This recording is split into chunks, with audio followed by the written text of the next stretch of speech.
Let's get the IWD since we already had them here. Where are you?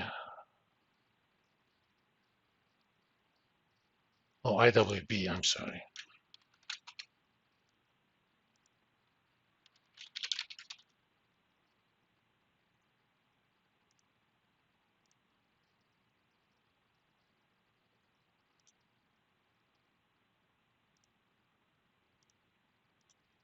Yeah,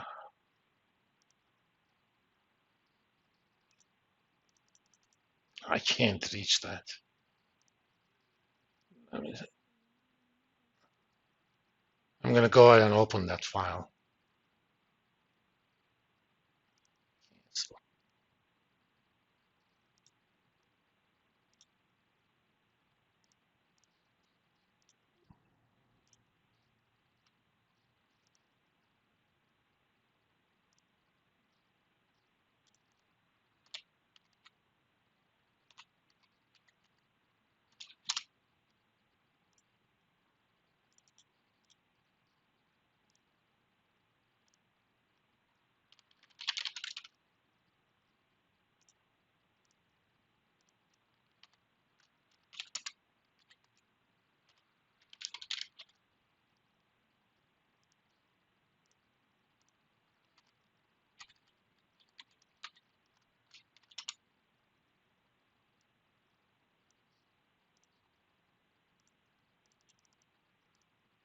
Okay. Now, Netflix obviously has a pretty high return during that time, but also high risk. IWB, which is a well-diversified portfolio, and more than likely also contains a little bit of Netflix in it. It has higher returns and lower returns, but much lower risk. Let me do something. Let me do a portfolio. Let's call this A,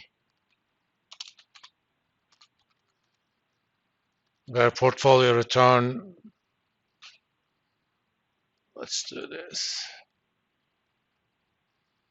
It has to be, this is,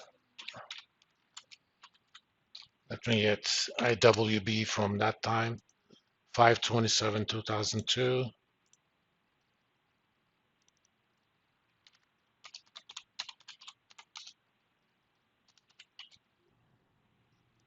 Plus, oh, because it's 5.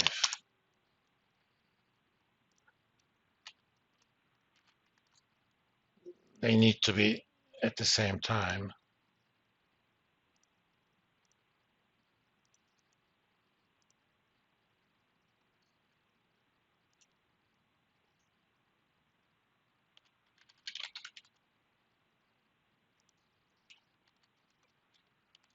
It's not going to change anything, but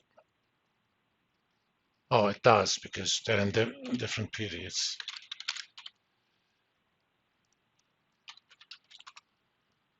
Okay. Now, let me do a portfolio.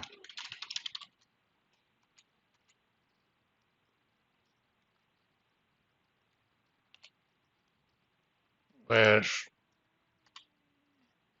half of it is going to be from Netflix. 1 minus half of it is going to be from IWB. And these are going to be constant.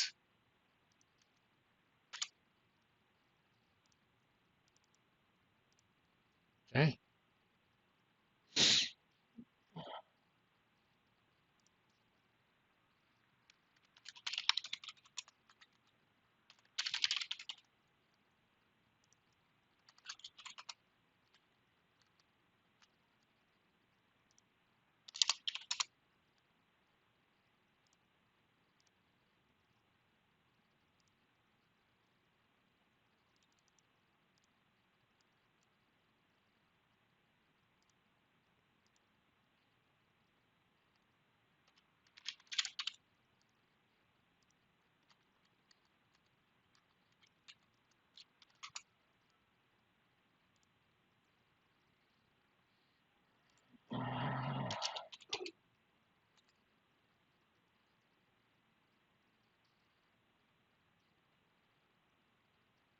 Actually, I can have that number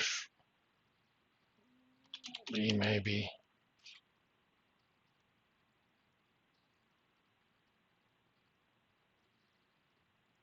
let's do this.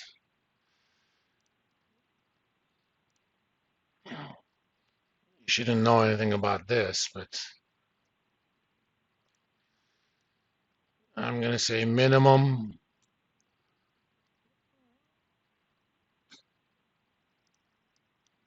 of that number by changing the weight subject to that is greater than or equal to that.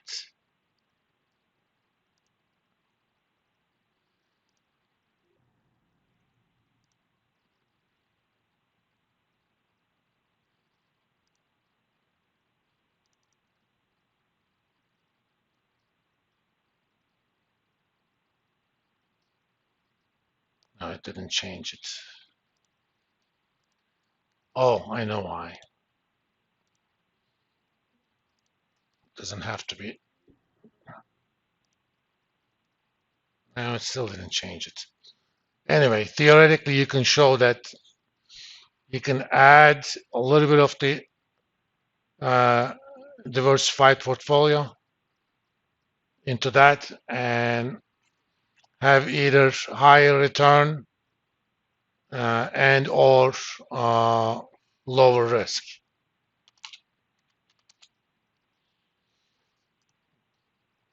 Think about this. A portfolio where 95% is Netflix has almost very close average returns, but much smaller risk. Theoretically, you can show that you can always improve upon it.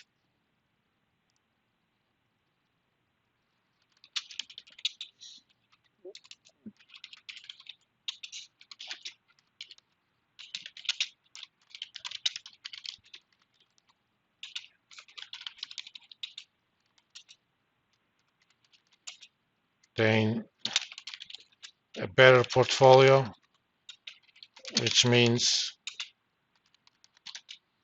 either both higher returns and lower risk, or same returns and lower risk,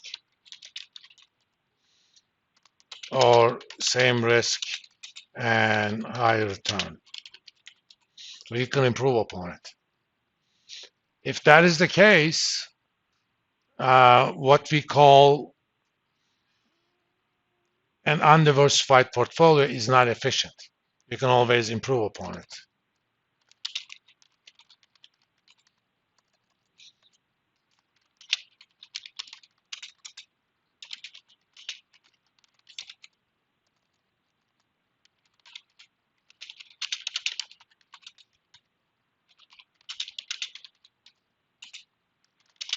If that is the case, then there should not be any extra reward for taking idiosyncratic risk.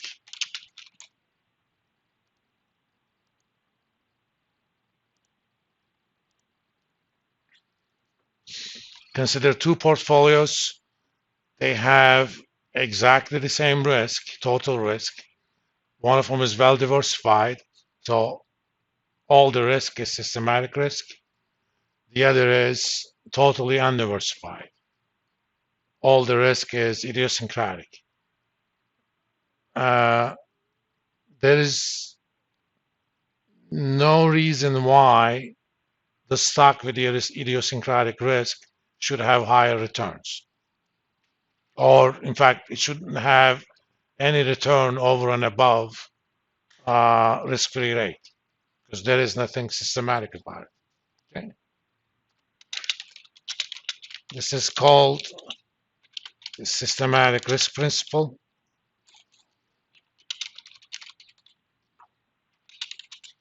And it results in the statement of the capital asset pricing model, which we're gonna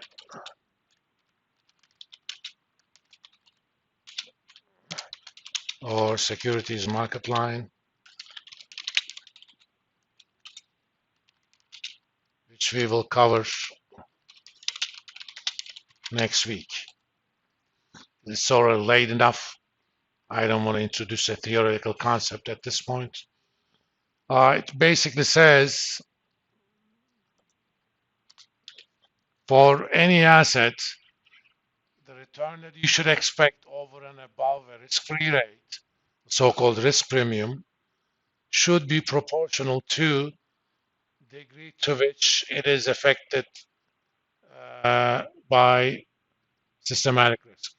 That's it. And that results in a very simple equation, which we're going to drive next time. And then we're going to show its implications and solve many problems. All right? So I'll see you guys next Monday.